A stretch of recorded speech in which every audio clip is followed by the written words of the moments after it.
Buenas tardes, les agradecemos que nuevamente nos acompañen en Contexto Universitario. En esta ocasión nos acompaña el maestro Claudio Sirio Romero. Le agradecemos nuevamente que estés con nosotros. Gracias por la invitación, Luis. Y el tema que vamos a tratar es sobre una serie de reflexiones y notas que se han difundido en los medios de comunicación y que tienen que ver con una reforma constitucional que llamaron en materia de austeridad republicana y electoral. Y esta iniciativa que envía Morena a la Cámara de Diputados, o en la Cámara de Diputados, perdón, son las reformas a los artículos 40, 41, 99, 116, 122 y 134 de la Constitución. Y lo que nos tiene reunidos hoy aquí es uno de los aspectos que tocan y que ha sido de los más recurrentes que han estado en los medios de comunicación, que es el cuestionamiento hacia lo que son los organismos electorales locales, y que en esta iniciativa, en lo que es la parte de la justificación o la contextualización, plantean que el hilo conductor de esta propuesta pues necesariamente tiene que atravesar la cuestión del presupuesto.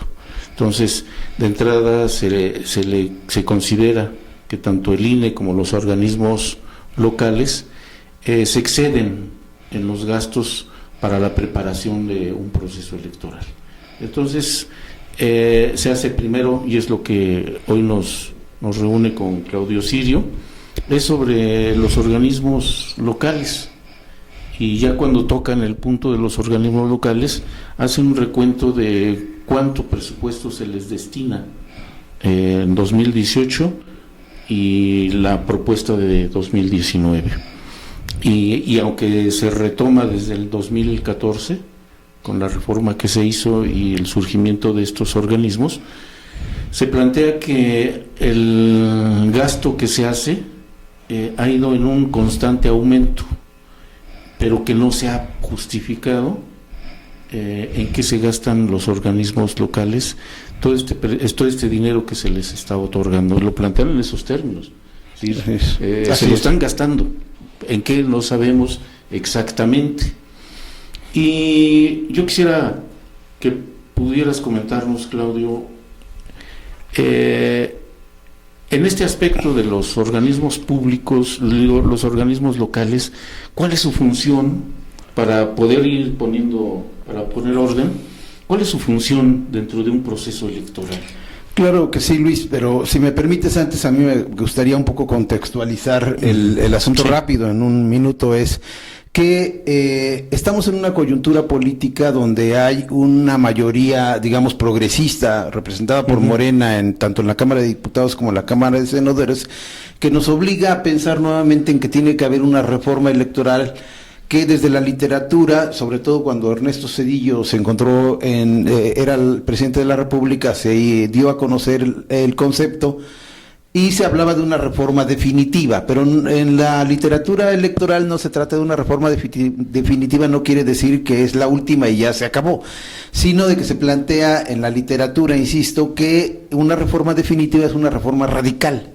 Entonces, la coyuntura que estamos viviendo ahorita, desde mi punto de vista, nos obliga a pensar que una reforma electoral, incluso los términos en que lo plantean, por la cuestión esta del dinero que se gasta en los procesos electorales, sí tendría que ser radical en cuanto a que mucho de lo que está establecido, digamos, son paradigmas que tienen que superarse, y de esa manera pensar que los procesos electorales en México no solo deben buscar ser más baratos, o sea, no ser onerosos en el gasto, sí, sino que fundamentalmente, porque ese es el asunto, ese es el tema, sino que también generen confianza, es decir, la llamada cuarta transformación por parte de la presidencia de la República implicaría que en este país hubiera procesos electorales donde la gente confiara fundamentalmente en los encargados de la recepción de los votos, por ejemplo, y no tengan que mandarse 40 representantes de partidos políticos en una urna.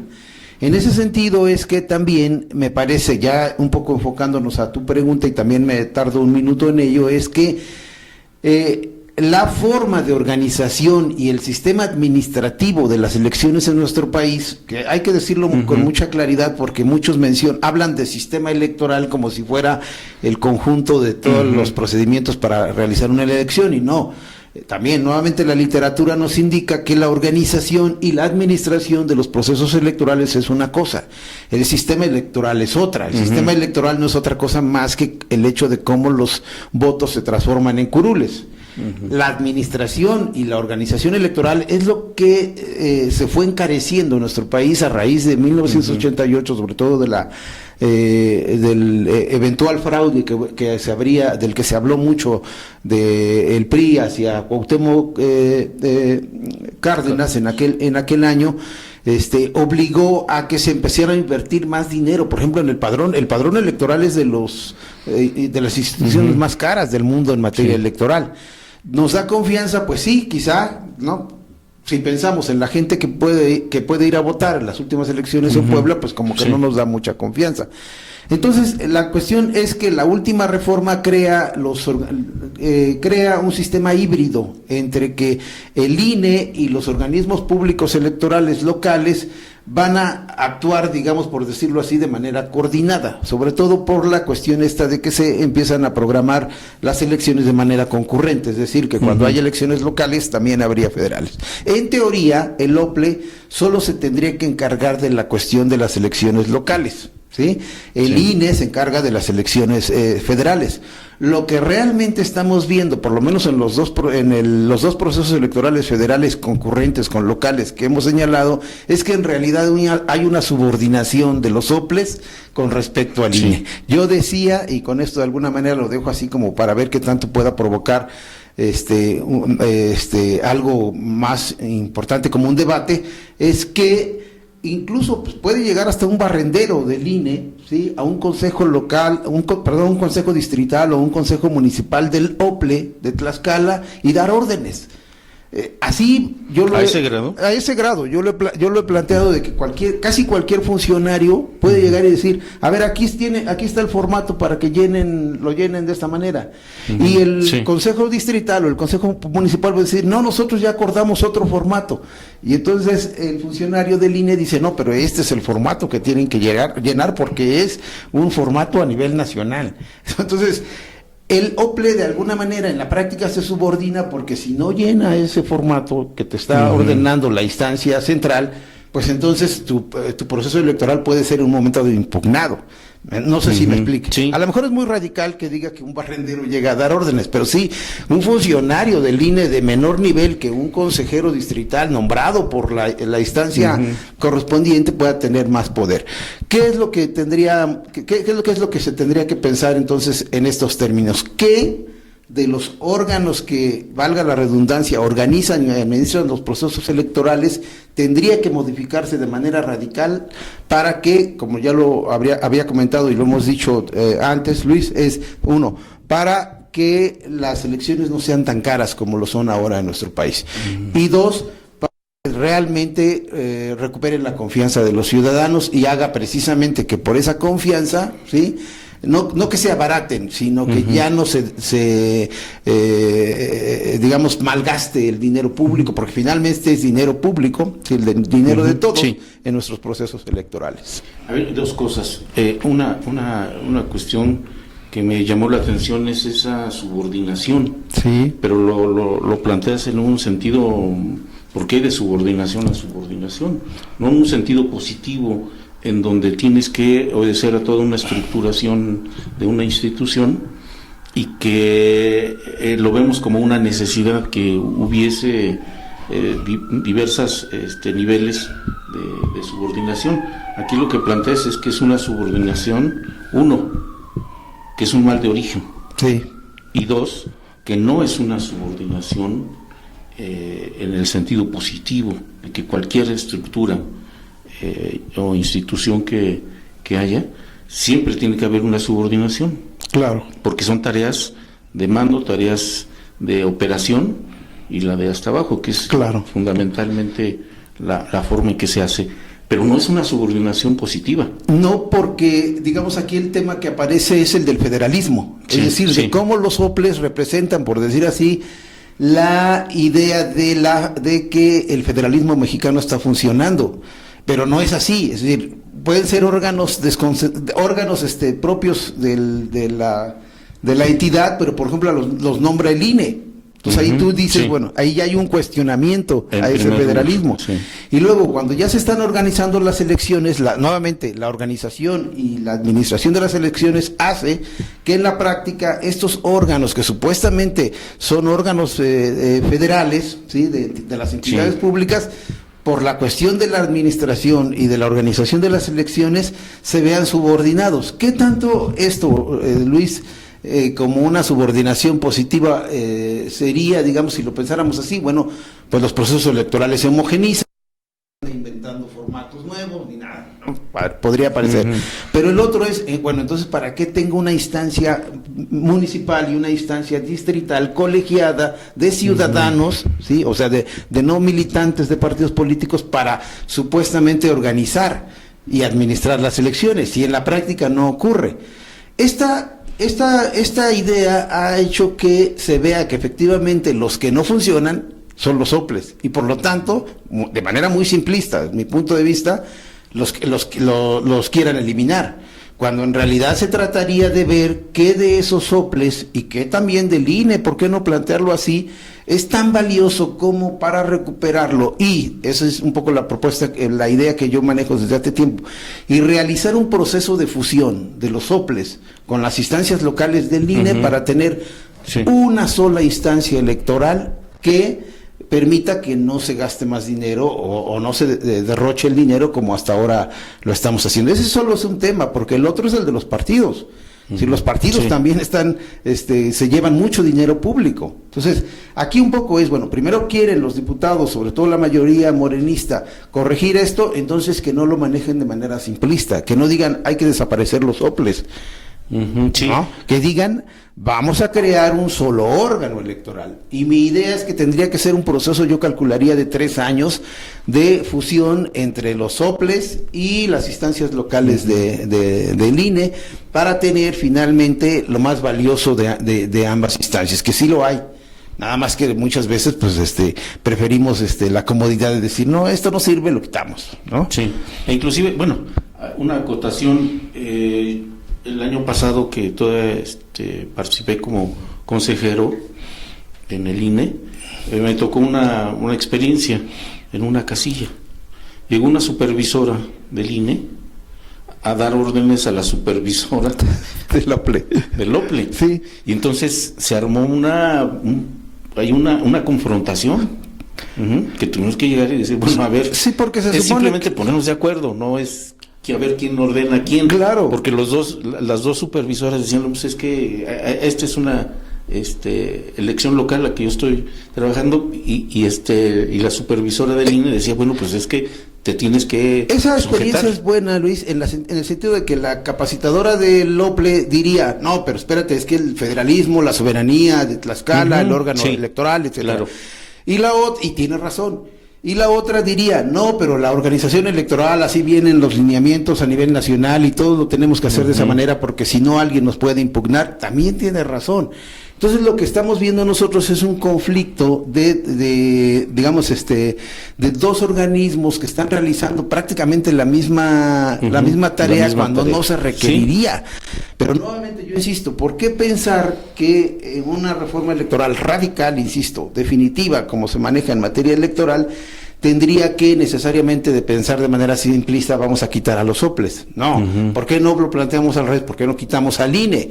Está el ejemplo de los Estados Unidos de Norteamérica, en el video que vamos a compartir más adelante, se muestra cómo en Estados Unidos no hay una entidad federal que organice las elecciones, sino son los organismos locales los que organizan la elección federal. Yo planteo entonces en esos términos que se cree una sola instancia electoral federalizada. Es decir, el Instituto Nacional, así cuando se dice nacional, siempre lo piensan como instituto central, centralista, cuando en realidad lo que tenemos que fortalecer es el federalismo.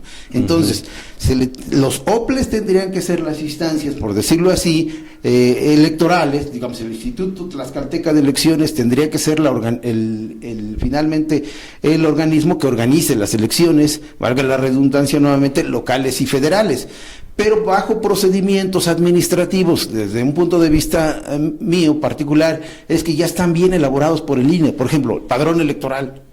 Pues no necesitamos que en cada entidad organicen un padrón electoral, u otra cosa, capacitación. El INE tiene ya toda una experiencia en materia de capacitación. ¿Qué quiere decir esto? Que las cuestiones políticas de los procesos electorales sí se dejen en instancias locales. Por ejemplo, la decisión de dónde se instalan las casillas, quiénes son los funcionarios de las casillas. Esos aspectos a mí me parece que sí son importantes. Pero como vemos, esta sería una visión compleja de la complejidad que tenemos enfrente. La otra, desaparecer los OPLES, y luego ya los consejeros de los OPLES ya están a la defensiva, como bien lo dices tú en un artículo, ya están así como descalificando a priori que eso no puede ocurrir. No, tendrían que estar en una actitud propositiva. Bueno, claro, vamos a entrar a un procedimiento de propuestas, ¿no? Sí, el cómo le vamos a hacer. El cómo le vamos finalmente a hacer. Lo único que he escuchado en los medios a nivel local es que el OPLE en Tlaxcala está reaccionando a los embates. Así es. Que se están dando, pero no propone nada. No, y además hay organizaciones a nivel nacional de consejeros electorales. Por ejemplo, hay un organismo que agrupa a todas las consejeras del país. Hay otro organismo que agrupa a los presidentes de los consejos electorales, si no me equivoco, y hay varios, 2 o 3 organismos, y todos están reaccionando bajo la idea de que los quieren desaparecer, y entonces, ¿cómo me van a desaparecer? Vamos a decirlo en un momento dado, incluso puede la gente entenderlo, pues si es mi chamba, me la van a quitar. No, espérate, es que está demostrado que este país necesita un solo órgano electoral. El asunto es cómo lo construimos, ¿no? Y mi propuesta es a través de un proceso de fusión de el organismo local con la instancia local del organismo federal o del organismo nacional, creando un instituto. Bueno, el nombre ya está, Instituto Tlaxcalteca de Elecciones, pero que actúa aprovechando toda la experiencia que tiene el INE ahora y que también actúa teniendo toda la experiencia de los OPLES. Llegan a decir, Luis, ¿pero qué hace si no hacen nada? Bueno, si uno revisa, por ejemplo, el material que tiene el Instituto Electoral del Distrito Federal publicado, por ejemplo, trabajos de investigación sobre las elecciones en lenguas originarias o cosas así, tú dices, óiganme, no me salgan con que no han hecho nada. A lo mejor vas a decir, bueno, ¿y en Tlaxcala qué han hecho? Fácilmente puedes decir, no han hecho nada. Bueno, ¿por qué no nos vamos a investigar qué han hecho? Si yo recuerdo, Luis, hace muchos años en sociología, en la Facultad de Sociología hicimos un trabajo sobre comunidades que eligen a sus presidentes por usos y costumbres junto con el IET, y generamos un catálogo de comunidades por usos y costumbres que ahí está, pero que muchas veces la gente no lo sabe y cree que no se hace absolutamente nada. Claro, sí, e inclusive yo creo que habría que empezar que el OPLE Tlaxcala, el ITE, en primer lugar hicieron balance. Bueno, sí, nos hacen la observación que desde que se crea y con la reforma que hubo en 2014, nos hemos gastado, porque en esos términos lo plantean, no dicen se ha invertido. No, se ha gastado. Es decir, hay una brecha muy grande entre lo que se gasta y lo que se invierte. Claro. ¿No? Y yo creo que habría que empezar por ese lado. Claro. Hacer un recuento, bueno, ¿qué ha sido de nuestra existencia y qué hemos hecho en estos años?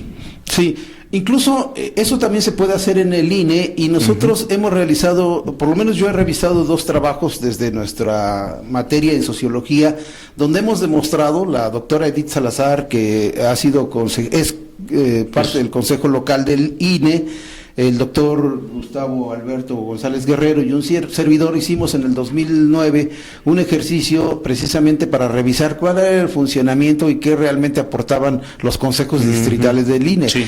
Y solamente revisábamos las actas de las sesiones y veíamos cómo la mayoría de los consejeros del INE ni siquiera hacían uso de la palabra durante todo el proceso electoral, que prácticamente solo convalidan la forma de administración, digamos, que trae el INE a nivel central. ¿Es porque los consejeros per se son malos, no tienen iniciativa, etcétera? No, porque todo viene ya diseñado de manera centralista, claro, así. Bueno, y muchas de esas cosas son procedimientos que se han hecho por años. Por años, y ya las hacemos con los ojos cerrados. Sí. El caso es que trasladamos la misma experiencia en el Consejo General del Instituto Tlaxcalteca de Elecciones y vemos lo mismo, Luis, que efectivamente la gran mayoría de los consejeros del Consejo General del entonces IET no pasaban sesiones, nunca hacían uso de la palabra, claro, y votaban avalando lo que los órganos administrativos determinaban. Sí. Entonces, como tú bien dices, hay que hacer un balance serio, objetivo, y no partir de presunciones. Es que no sirve, lo quitamos. Claro. Me parece que no. ¿Te parece si vemos la contribución que hace Víctor Viruaña desde California? Por favor.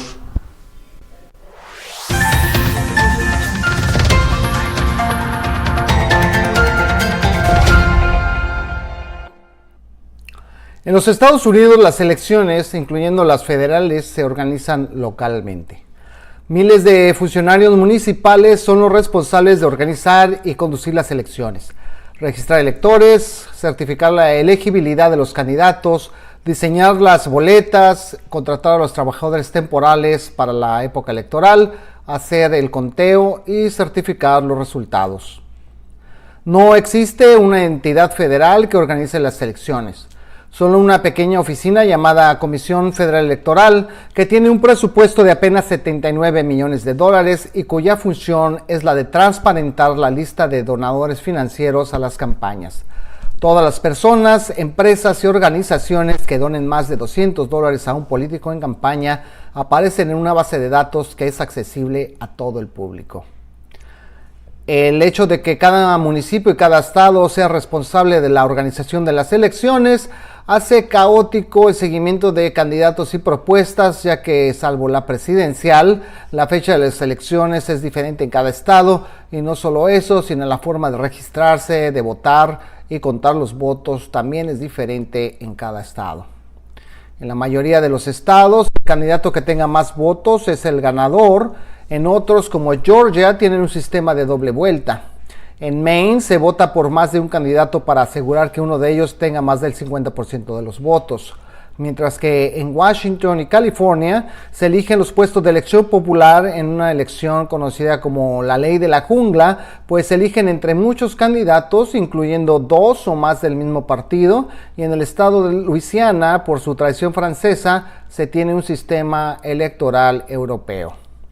Respecto al dinero, en las últimas elecciones presidenciales, Hillary Clinton gastó $768 millones, casi el doble que el republicano Donald Trump, que gastó $398 millones. Sin embargo, todos conocemos el resultado. No siempre el que gasta más dinero es el que gana. Con el uso del Internet también se está cambiando la forma de financiamiento, pues muchos candidatos como Bernie Sanders se apoyan más en millones de microdonaciones de menos de $20 que en grandes donativos de empresas o sindicatos. Si nos referimos en el modo de votar, es importante mencionar que en los Estados Unidos la mayoría de las personas no acude a las urnas el día de la elección, sino que mandan por su voto por medio del correo. El día de la elección solamente se cuentan los votos. Esto es posible porque los ciudadanos confían en el sistema y no ven que el gobierno o los partidos pudieran apoderarse del sistema electoral. El caso más sonado de descontento con el resultado electoral fue en el año 2000, cuando George Bush hijo fue declarado ganador del proceso sobre el entonces vicepresidente Al Gore. El caso fue resuelto por la Suprema Corte de los Estados Unidos y le dio el triunfo a Bush en el estado de Florida, y con ello alcanzó los votos suficientes para acceder a la presidencia del país. Las encuestas señalan que los electores en general tienen confianza en los resultados de las elecciones, ya que el 72% de los votantes confían en la organización y conteo imparcial por parte de los órganos locales encargados de la elección. Parece que con la edad el votante estadounidense se vuelve más escéptico, porque los jóvenes entre los 18 y 34 años de edad son los que más confían en el sistema electoral, con un 77%, y los que menos confían son los adultos mayores de 65 años de edad, con un solo 60% del nivel de confianza. A pesar de todas las críticas y errores del sistema electoral estadounidense, podemos afirmar que el pueblo norteamericano tiene un alto grado de confianza en los órganos electorales y en la medición de sus resultados.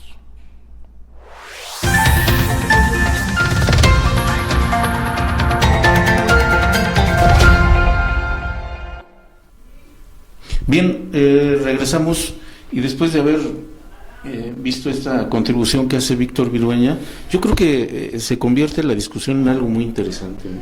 Sí. Algo muy interesante. En Estados Unidos parece que no hay una sola reglamentación. No. Nos decía que en cada entidad, cada quien construye o organiza las elecciones de acuerdo a la experiencia que han tenido, e inclusive si nos remontamos a la historia, me acuerdo que decía que en Luisiana hay elecciones distintas a otras entidades. Por su ascendencia francesa. Sí, sí. Español y francés. Sí, sí, sí. Entonces, a mí se me hace muy interesante y yo creo que habría que entrar a fondo a analizar todo lo que significa en Estados Unidos la organización de elecciones. Claro. Porque, híjole, es un entramado que yo creo que debe ser muy difícil comprenderlo. Hace años el IFE realizó un trabajo muy importante que le pusieron precisamente así, sistemas electorales en el mundo. Sí. Y entonces lo que analizaban era precisamente cómo se organizaban las elecciones en los diferentes países, y resultaba en un momento dado como pues no hay un sistema de administración y organización electoral, insisto yo en definirlo así. Yo me acuerdo nada más, en la jornada electoral en la India, eran varios días. Varios días. Porque en aquel entonces, cuando realizaron este trabajo, eran casi 1,000 millones de indios. Sí, la jornada electoral no estaba compuesta por un solo día, sino por varios días. Sí. Bueno, un poco todo esto va implicando cuestiones que tú bien dices, Luis. Tendríamos que desde la academia, desde las instancias político-partidistas, abrir un verdadero foro, un verdadero debate de las ideas, pero a partir de los balances reales de lo que estamos haciendo. Entonces, sí, tendría que ser un balance. Tendría que ser sentado en la realidad. Si es que se piensa, y déjame insistirte en esto que señalé al principio, si es que se piensa que puede haber una reforma definitiva electoral en nuestro país, que la necesitamos, porque ya no podemos estar cambiando elecciones cada que hay proceso electoral federal presidencial. O sea, tiene que haber una reforma electoral definitiva que nos lleve a pensar en que en 20 años, quizás en 25 años, pueda haber una nueva reforma electoral definitiva, así le llama la literatura. No es que sea la última, ¿sí?, sino que es radical. Y en eso, Luis, a mí me parece que lo que dice nuestro amigo desde Estados Unidos es importante de analizar para contrastarlo. Sí, por ejemplo, cómo en Estados Unidos, y eso es lo que yo un poco vengo planteando, sí habría un órgano, sí habría, digamos, una federación de órganos electorales que organizan todos los procesos electorales, con sus problemas, con sus errores, se mencionan ya algunos ahí, pero de que eso tendría que hacerse, Luis, porque somos una república federal, igual, digamos, copiada, digamos, de los Estados Unidos de Norteamérica, pero esa idea del federalismo, desde mi punto de vista, es la que tiene que unirlo con un federalismo de sobre ficción, alfileres, ¿no? O de ficción, porque digamos que había un régimen en el papel federalista, pero que en la práctica pues era centralista, ¿no? A partir de un sistema de partido casi único, hegemónico, pragmático, le llama Sartori. Yo siento, Luis, como tú lo dices muy bien aquí, lo dice nuestro amigo en el video, es que en México tenemos la magnífica oportunidad de pensar una forma de organización de nuestras elecciones que nos den, y ahí vamos dos elementos, Luis. Uno, que no se derroche el dinero público como hasta ahora, por lo menos en los últimos 30 años se ha derrochado. Dos, genere la más alta confianza en los ciudadanos y en el resto de los actores políticos, como los partidos, de manera central. Y tres, que esa forma de organizar nuestras elecciones rescate ese federalismo que nunca, digamos, se ha manifestado de manera importante en nuestro país. Y para ello, entonces, lo que tendríamos que tendría que invertirse la propuesta. Tendría que ser, creemos un solo órgano electoral, partiendo de que se tienen que crear 32 institutos electorales locales con proceso y administración electoral central, ¿sí?, que funcionen como un sistema federalizado, que organice elecciones locales y elecciones federales, con normas, ¿sí?, que en un momento dado puedan ser locales en términos, digamos, de las necesidades propias de cada entidad, pero que en términos generales puedan ser únicas. Sí, por ejemplo, y creo que si nos pudiéramos casi como acercar casi al final es, por ejemplo, uno de los grandes pendientes que tenemos es, ¿por qué seguimos votando con boletas que nos cuestan, que son carísimas? Y que luego se van a la que se trituradora. desperdician, porque digamos el 80%, por ejemplo, de las últimas de Puebla, pues se fueron a la basura sin usarse, ¿no? Entonces, por ejemplo, ahí está el tema de las urnas electrónicas. ¿Por qué los bolivianos desde el 95, los brasileños desde el 2006 ya utilizan urnas electrónicas y nosotros, por la desconfianza, yo lo pongo entre comillas, de los partidos políticos, no? Bueno, eso es a lo que iba.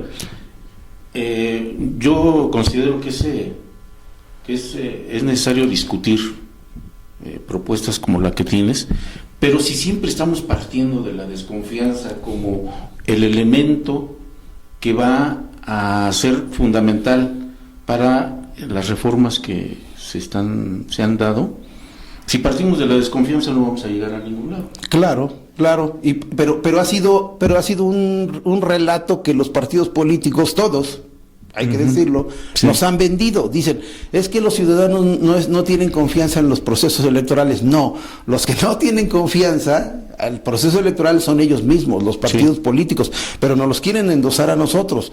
Y se evitarían muchos procesos que son muy caros, Luis. Por ejemplo, yo mencionaba hace un momento el caso de la insaculación de los funcionarios, la capacitación de los ciudadanos, etcétera. Cuando empezó incluso la insaculación, Tlaxcala tenía que ir al Centro Regional de Cómputo de Puebla del Registro Federal de Electores para hacer el proceso de insaculación. Te estoy hablando de los inicios del IFE, cuando el proceso de insaculación duraba horas. Ahora dura minutos porque ya la tecnología ha avanzado, pero te imaginas todo lo que implicaba ir a Puebla. Íbamos 3 días a Puebla porque el primer día se insaculaba el distrito 1, el segundo día el distrito 2 y el tercer día el distrito 3. Si no me equivoco, creo que eran nada más 2 distritos en aquel tiempo. Entonces, insaculábamos en los procesos electorales locales agarrando la lista y decir, este sí, 1, 2, 3, 4, 5, 6, este también, 1, 2, 3, 4... Esos procesos eran muy caros. Cuando la confianza podría ser, yo siento, como en el caso norteamericano, no lo dice nuestro amigo ahí, pero los que son nombrados receptores de los votos de los ciudadanos son las personas con más reconocimiento del lugar. Sí. Bueno, hay ejemplos incluso a nivel internacional, como que donde luego se dice que no hay procesos electorales, como en Cuba, por ejemplo, que donde sí hay procesos electorales, no hay partidos, no son elecciones como las nuestras, pero en la casilla están 2 niños a cada uno de los lados de la urna, con la idea de que los adultos no le pueden hacer trampa a los niños, no pueden ir a la urna y meter 3 votos, porque saben que tienen que respetar al niño. Mucha gente me ha dicho, oye, pero pues eso está de locura. Yo les digo, bueno, ¿por qué no nombramos funcionarios de casilla a los jóvenes más, digamos, aplicados, los que tienen las mejores calificaciones, los que les interesa más del bachillerato o de la universidad? ¿Por qué tenemos que necesariamente partir de la desconfianza? Es decir, hay que darle la confianza a nuestros jóvenes, que ellos se encarguen, 2, 3 nada más, no necesitamos más. Con 2, 3 muchachos que estén ahí vigilando la urna electrónica. Utopía, quizás. Quizá, pero pues este está indignando. Sí, habría que buscar dos cosas, yo creo, y sería una reflexión final que haría es, uno, en esta propuesta, en esta iniciativa de reforma constitucional, yo no veo qué es lo que plantean para entrarle en el fortalecimiento de la autonomía. No. Dos, yo creo que si seguimos partiendo de la desconfianza, y esto es producto de los partidos políticos, si seguimos partiendo de la desconfianza, los procesos electorales van a ser igual de caros. Sí. No vamos a llegar a ningún lado. Yo creo que muchos procedimientos que se realizan antes de la jornada electoral son innecesarios, y se va mucho dinero en estos procedimientos que, si partimos de la confianza, yo creo que podrían obviarse, y no solamente obviarse, sino esto contribuiría de manera más importante a la credibilidad, a la certeza. Claro, pero ya que estás planteando ir a fondo, Sí. Luis. Por eso yo insisto en la idea inicial que planteaba al principio, valga la insistencia o redundancia en esto, es que tenemos que pensar que es una magnífica oportunidad para una reforma, dicen algunos ya que en sentido común, de gran calado, una reforma profunda, es una reforma radical, simple y sencillamente porque está planteando que la forma en que organizamos nuestras elecciones y administramos nuestras elecciones es cara, pero que puede ser barata. Sí y solo sí les pudiéramos decir a los partidos políticos, que creo que tú lo atinas muy bien al plantearlo así, decirle a los partidos políticos como ciudadanos, los desconfiados son ustedes, nosotros no. Claro. Entonces, si ustedes siguen en el Congreso de la Unión con su idea de la desconfianza, entonces las elecciones van a ser igual de caras o más. Entonces, tienen que ponerse de acuerdo para que la reforma electoral que viene sí sea radical y que efectivamente no sea simplista en cuanto a que quitamos estas instancias y ya la hicimos. No, tiene que ser algo más complejo de elaborar. Ese es uno. Lo otro también lo mencionabas, por ejemplo, el dinero en las campañas. ¿No? Cómo cada vez el dinero es el que realmente determina quiénes son los ganadores de las elecciones. Incluso cómo los procesos de recaudación de ese dinero sigue siendo cuestionado. Sí. Incluso se habla de dinero sucio, de dinero del narco, de dinero no legal. Entonces, creo que son temas, hay por lo menos desde mi punto de vista 4 temas que sí serían muy interesantes en analizar posteriormente conforme se vaya dando el proceso legislativo en la Cámara de Diputados y la de Senadores, para que efectivamente la gente vaya entendiendo qué vamos a tener. Yo traigo la idea, me da la idea que incluso hasta haciéndolo mal, esa mayoría legislativa que tiene ahí Morena, yo creo que sí habría sí se podría conseguir lo que buscan, que las elecciones no sean caras, pero no necesariamente confiables, y eso es donde tenemos que poner los focos de alerta. Sí, y yo creo que, bueno, para concluir, si no tienes una reflexión final, yo creo que el hablar de austeridad y de disminuir los costos de la elección no quiere decir recortar. Claro, no necesariamente. De manera natural yo creo que se pueden ir obviando procedimientos, se pueden ir ahorrando en muchas cosas, pero que no afecten la credibilidad y la autonomía del instituto. Claro. Así es, Luis. Yo estoy totalmente de acuerdo con esa idea y siento que como está iniciando el procedimiento electoral, legislativo, es muy importante que desde la opinión pública pudiéramos estar alerta y darle seguimiento. Es decir, conforme se vayan dando el propio procedimiento, ir estando atento e ir planteando el debate, que es muy necesario.